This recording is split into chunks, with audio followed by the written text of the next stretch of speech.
A paz do Senhor, irmãos. Bom dia. Lição de número 3.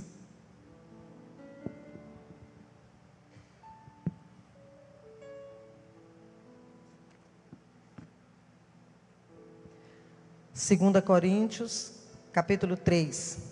Somos carta viva do Espírito e da liberdade. Verdade prática. Nossa vida deve refletir diariamente a glória de Deus que nos transformou através da genuína mensagem da cruz. O texto áureo está em 2 Coríntios 3, capítulo 3, versículo 6, e diz assim: o qual nos capacitou para sermos ministros de uma nova aliança, não da letra, mas do Espírito, porque a letra mata, mas o Espírito vivifica. A leitura que vamos fazer agora está em 2 Coríntios 3, versos de 1 a 11. Eu vou iniciar e vamos fazer a leitura responsiva. Começamos, porventura, outra vez, a recomendar-nos a nós mesmos? Ou temos necessidade, como alguns, de cartas de recomendação para vós outros ou de vós?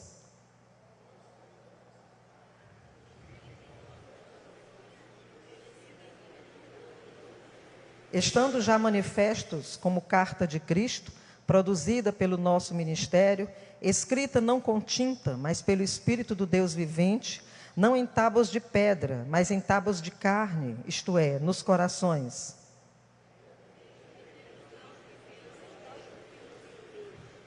Não que por nós mesmos sejamos capazes de pensar alguma coisa, como se partisse de nós. Pelo contrário, a nossa suficiência vem de Deus.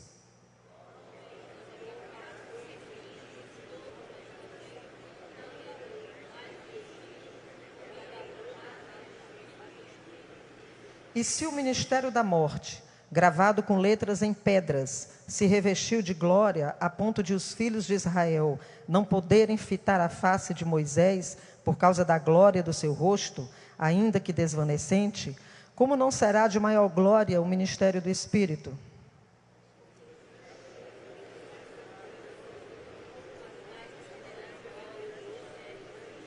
Porquanto, na verdade, o que outrora foi glorificado neste respeito, já não resplandece diante da atual sobreexcelente glória. Porque se o que se desvanecia teve sua glória, muito mais glória tem o que é permanente. Amém. Senhor nosso Deus e nosso Pai, nós te adoramos, te louvamos, te bendizemos, te agradecemos, ó Deus, por estar na tua casa. Pedimos a tua condução, Senhor, no estudo dessa manhã, que possamos aprender, gravar a tua palavra em nosso coração. Em nome de Jesus, amém. Meus irmãos, nessa lição número 3, o apóstolo Paulo, ele nos mostrará uma ministração acerca da glória de Deus. E ele entrou nesse tema porque alguns lá em Corinto, naquela época, eles estavam incitando a igreja a cobrar do apóstolo Paulo cartas de recomendação que validasse o seu ministério. E o apóstolo Paulo, então, de forma brilhante, ele respondeu que as cartas de recomendação, na verdade, são eles próprios, os salvos, aqueles que ouviram a palavra de Deus através do ministério do apóstolo Paulo e se converteram, se reconciliaram com Deus. Então, eles seriam as cartas vivas, não precisava mais de nenhuma carta de recomendação, eles mesmos davam testemunho. Então, embora alguns deles quisessem voltar à lei, eles não podiam negar que a nova aliança feita por Jesus, ela manifestou a glória de Deus. E ela manifesta a glória de Deus na vida dos salvos. Manifesta o Espírito que testifica no rosto de cada um deles essa excelente glória, essa liberdade, né, em relação à lei que já foi totalmente cumprida por Jesus. Então, aquela igreja, na verdade, era um milagre evidente, uma prova da autoridade do ministério do apóstolo Paulo. E não fazia sentido nenhum eles exigirem dele cartas de recomendação, porque o povo mesmo, aquele povo que ouviu a palavra e se converteu, eram as cartas vivas. Então Paulo, ele reage aos que pediam as cartas e alerta que foi através da pregação dele que aquelas pessoas aceitaram a Cristo e que Deus manifestou a salvação entre eles, de modo que eles mesmos são as cartas vivas, o testemunho do ministério do apóstolo Paulo. São cartas conhecidas de todos, como nós lemos nos versículos 1 e 2, eu vou ler novamente agora na tradução nova da linguagem de hoje. Nós precisamos entregar cartas de recomendação ou pedir a vocês tais cartas. Vocês são as cartas escritas no nosso coração para serem conhecidas e lidas por todos. Paulo destaca as evidências que legitimam a originalidade, a autenticidade do seu ministério, a sinceridade da sua pregação, em oposição à doutrina dos falsos mestres, daqueles que estavam causando divisão na igreja. Esse tema da divisão dos falsos mestres já é um tema presente desde a primeira carta aos Coríntios, como lá no capítulo 5, versículos 6 e 7, ali já se fala no fermento do pecado, que deve ser abandonado, deve-se olhar para uma massa nova, sem pecado. E esses falsos mestres que causam divisão são homens, na verdade, que pregam a si mesmos, sonegam ao povo a verdade do Evangelho, que é baseada unicamente na cruz, no arrependimento, na salvação. Pessoas que se apegam a picuinhas, a tradições, a legalismos, e com isso perturbam e afastam as pessoas do tema central da Bíblia, que é a salvação por meio de Jesus, só por meio dele. Na verdade, eles trazem uma mudança na essência do Evangelho, acrescentando ao Evangelho. Enquanto Gálatas 1,8 nos ensina que, se outra mensagem for pregada, mesmo que seja até por nós, ou por qualquer outro anjo, que essa mensagem seja considerada anátema, amaldiçoada essa mensagem. Porque Jesus é o único caminho, Ele é a verdade e a vida, ninguém vai ao Pai senão por Ele. O verdadeiro Evangelho, ele gravita em torno de Cristo, anuncia a salvação pela graça, mediante a fé, trata da pessoa de Cristo apenas, revela que somos pecadores, que precisamos da graça de Deus. E pela obra de Cristo na cruz nós somos salvos. Quando nós cremos, nós recebemos a salvação. A Bíblia diz que todos pecaram, destituídos estão da glória de Deus, todos precisam. E a única forma de não ser enganado em relação a isso é buscar sempre nas Escrituras, sempre a verdade na Bíblia. O verdadeiro Evangelho, ele não busca riqueza, poder, mas ele é a salvação, que é pela graça e é de graça, é pela fé em Jesus. Então precisamos realmente conhecer as Escrituras, buscar a verdade. Conhecereis a verdade vos libertará e verdadeiramente sereis livres. É o que diz a Bíblia, a verdade é a luz que é Jesus. A verdade está na palavra de Deus. Por isso que nós estamos aqui nessa escola bíblica, uma escola sem igual, exatamente para estudar a verdade bíblica, para estudar as Escrituras. Naquele tempo, aquele povo estava vivendo uma divisão. Uns diziam que era de Paulo, outros diziam que eram de Apolo, outros diziam que era de Cefas. Nós lemos isso em 1 Coríntios 1, versículo 10. Irmãos, peço pela autoridade do nosso Senhor Jesus Cristo que vocês estejam de acordo no que dizem e que não haja divisões entre vocês. Sejam completamente unidos num só pensamento e numa só intenção.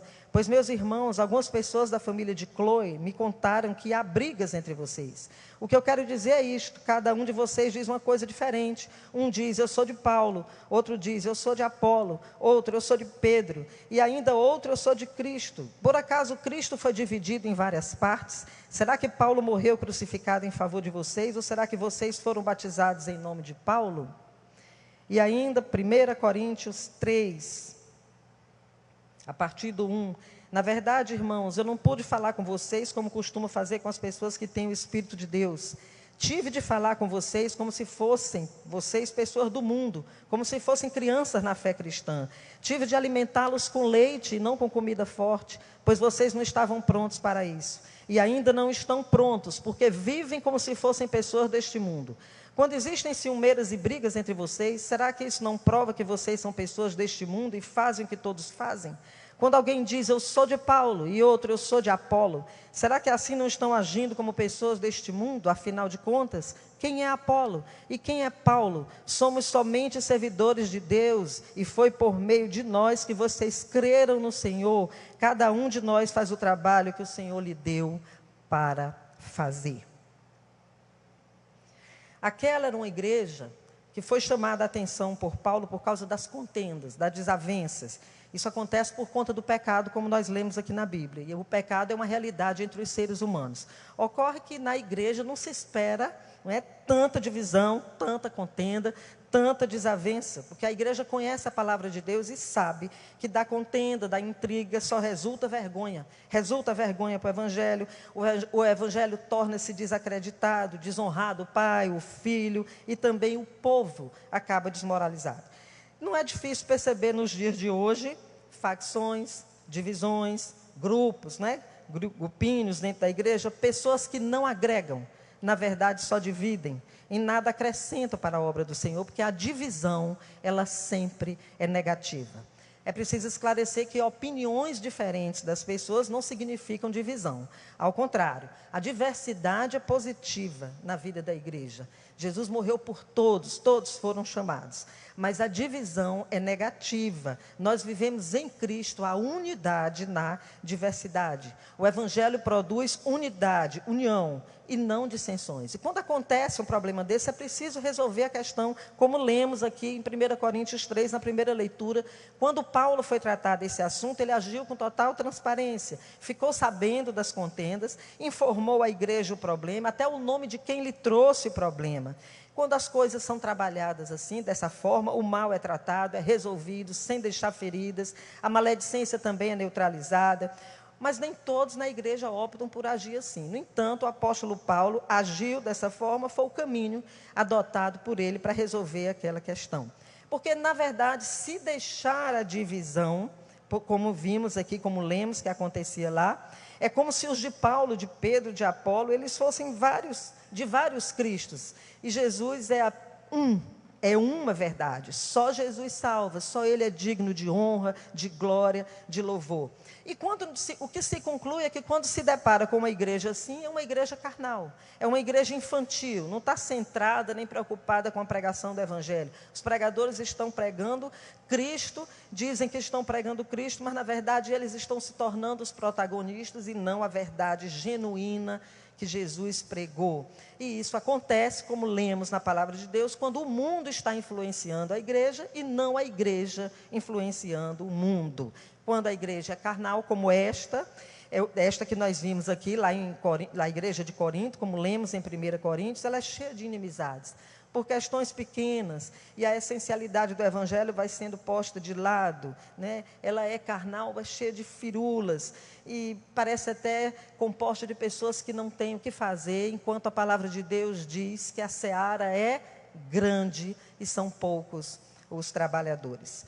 Nesse cenário de divisão que vimos aqui, onde está a cruz de Cristo, que promove a unidade e derruba a parede da inimizade? Como está lá em Efésios 2, 14 a 16, Filipenses 3, 17 a 18.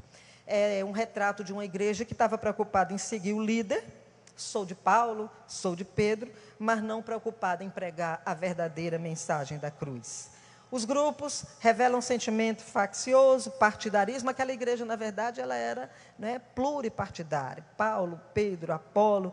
E o que se ganha com tudo isso? Rupturas relacionais, inimizades, tristeza, dor, mágoa, feridas. E o que falar daquele conselho que nós temos desde os nossos pais, de que devemos fazer as nossas amizades na igreja?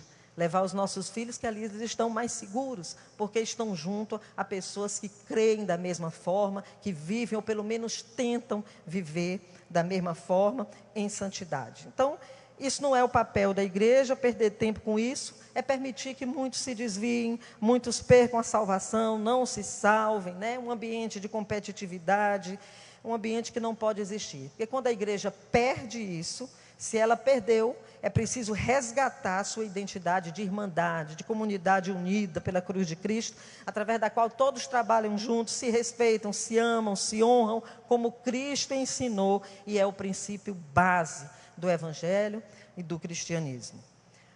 Paulo indaga como é que, diante de tanta doação dele pelo Evangelho, tudo que ele fez sem pedir nada em troca, os coríntios continuariam deixando-se levar, por pessoas, se impressionar por cartas de apresentação, como faziam os fariseus. Em Mateus 7, 15 a 16, Jesus fala ali sobre o fruto, sobre a árvore que dá fruto, que se conhece a árvore pelo fruto, só se conhece a mensagem pelo fruto daqueles que ouviram, daqueles que mudaram, daqueles que se deixaram compreender, que aceitaram a verdade da cruz. Quando ele pregou, o apóstolo, vidas foram transformadas. Era uma igreja afundada na idolatria, e a presença do Espírito Santo era visível. Por isso o apóstolo Paulo diz isso: vós sois a carta de apresentação, aquilo que testifica, que atesta, não é, a validade do ministério dele. São cartas produzidas pelo ministério de Paulo.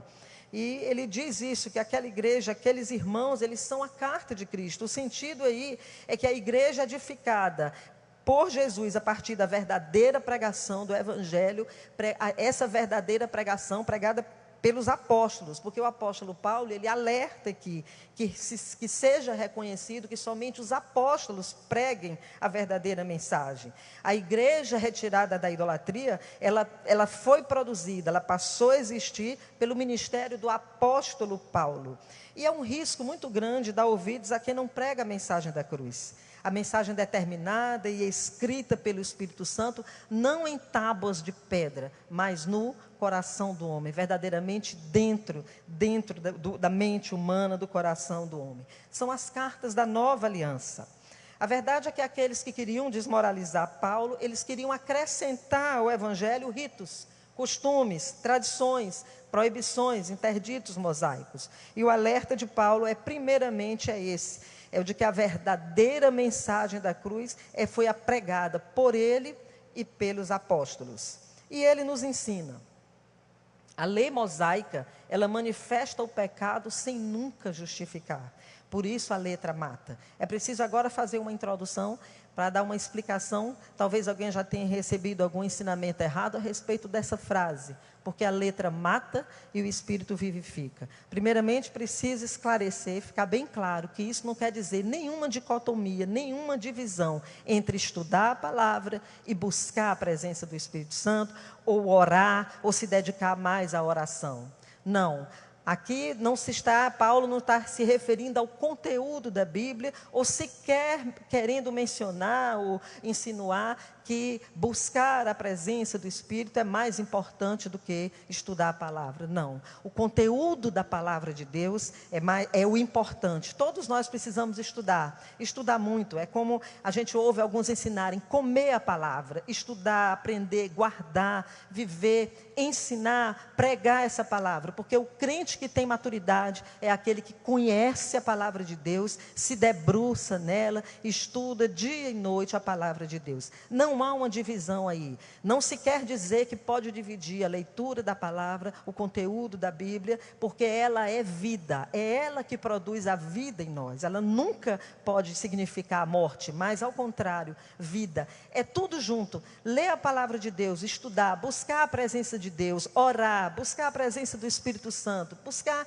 ter sentimentos a mais com Deus, buscar mais a presença viva do Senhor na nossa vida. Isso é um conjunto. É ler a palavra, é orar, é buscar a Deus, é ser piedoso na casa de Deus, cumprir a palavra, ajudar os irmãos. Isso tudo faz parte de algo só, de uma coisa só. Então a intenção aqui não foi fazer uma divisão e explicar isso dessa forma. Mas o apóstolo Paulo aqui, quando ele diz a letra mata e o Espírito vivifica, ele está fazendo realmente uma dicotomia entre a antiga aliança e a nova aliança. E ele então explica isso, que a lei mosaica, a lei de Moisés, a antiga aliança, ela manifesta o pecado sem nunca justificar, e por isso ela mata. Ela nunca teve um propósito de apresentar limpos diante de Deus as pessoas, os homens. Por isso a lei não salva, embora ela seja perfeita, ela não santifica, a pessoa permanece em pecado. E por isso essa pregação legalista, judaizante, ela leva à morte, ela mata. O Espírito Santo vivifica, ao contrário da lei. Ele nos foi concedido pelo sacrifício perfeito de Cristo na cruz, e Ele nos vivifica, nos dá vida, muda o nosso caráter, para nos fazer parecidos com Jesus.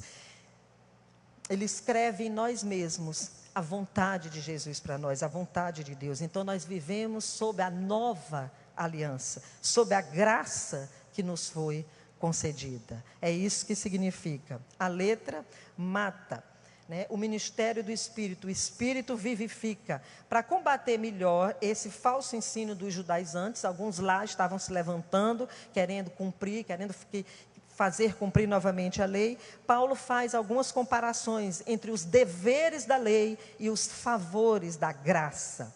A nova aliança é um grande sinal, o grande sinal dela é a conversão à vontade de Deus através do Espírito Santo. A antiga aliança mostra um sistema punitivo, incapaz de livrar da condenação. É como se fosse a comparação entre uma instância condenatória e uma salvadora firmada no sangue de Jesus. Então, a antiga aliança, ela não salva. A antiga aliança deixa o homem, como está lá em Romanos 7, 24 e 25, deixa o homem miserável, preso à morte do corpo. Então ali o apóstolo diz: miserável homem que sou, que vou perecer neste corpo, mas louvado seja Deus, né, que enviou Jesus para cumprir na cruz o propósito e nos alcançar, e nos fazer alcançar a salvação. Quando a lei foi instituída, em todos aqueles dias, Moisés permanecia diante de Deus, e a glória divina resplandecia em seu rosto.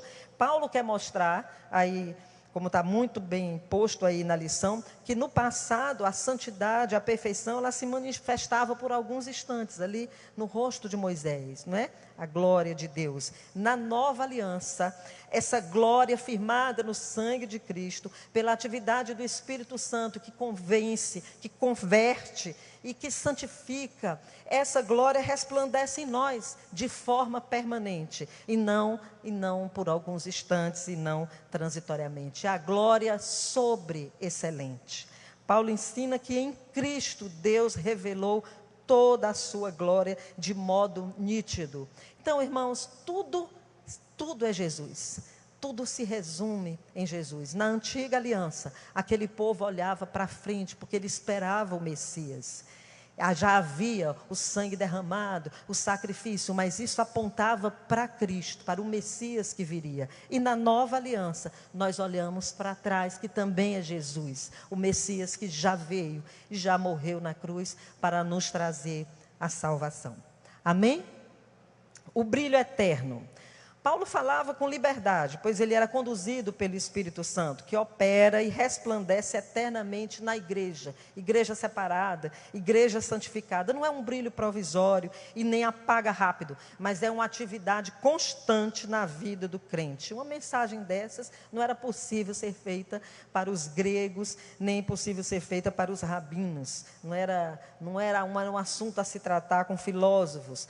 Por essa certeza que Jesus nos salvou, que o Espírito Santo nos transformou pela fé em Jesus, é que sabemos que em cada um de nós que cremos em Jesus, não em tábuas de pedras, mas no nosso coração de carne, manifesta-se a glória de Deus que nos salvou da condenação.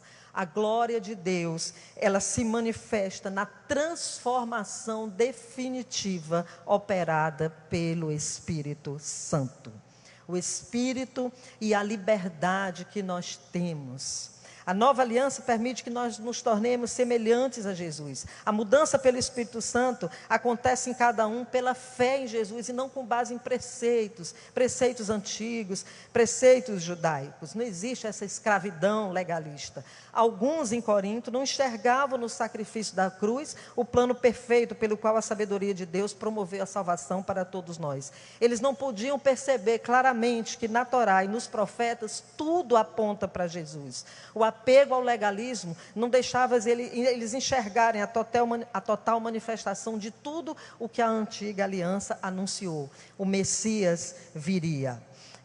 Nós, na nova aliança, nós temos liberdade no Espírito Santo de Deus. E Paulo ensina que os coríntios deveriam retirar dos olhos aquela estrita e limitada compreensão legalista e voltar os olhos para Jesus e entender que tudo que a lei exigia em Cristo já foi cumprido. Então, somos livres todos nós daquelas obrigações, daquele legalismo. Paulo, no entanto, ele não está relativizando os princípios bíblicos, os princípios de Deus, os princípios cristãos. É uma liberdade em relação àqueles preceitos antigos. Não é o mesmo que abandono dos princípios da Bíblia Sagrada, da lei de Deus. Pelo contrário, as Escrituras, elas não estão sendo questionadas. Toda a antiga aliança, como já falei aqui, elas apontavam para Jesus. E nós, verdadeiramente, somos semelhantes a Jesus. Os nossos interesses hoje, eles são os interesses de Jesus. Vivendo esses interesses na nossa vida, um a um, de glória em glória, nós somos transformados. Hoje, nós não pensamos mais nas coisas daqui, mas o nosso pensamento está nas coisas do alto. Já fomos transformados, já vivemos em santidade. E nessa manhã, irmãos, a palavra é essa, dessa resplandecente glória de Deus, dessa manifestação da glória de Deus em nós. Vivamos, continuemos assim, vivendo em santidade, vivendo em união, a fim de que cada um de nós manifeste verdadeiramente sempre a glória de Deus. Amém? E que Deus nos abençoe nessa manhã e todo o tempo com Jesus à frente, que é digno de honra, de glória e de louvor. Deus abençoe.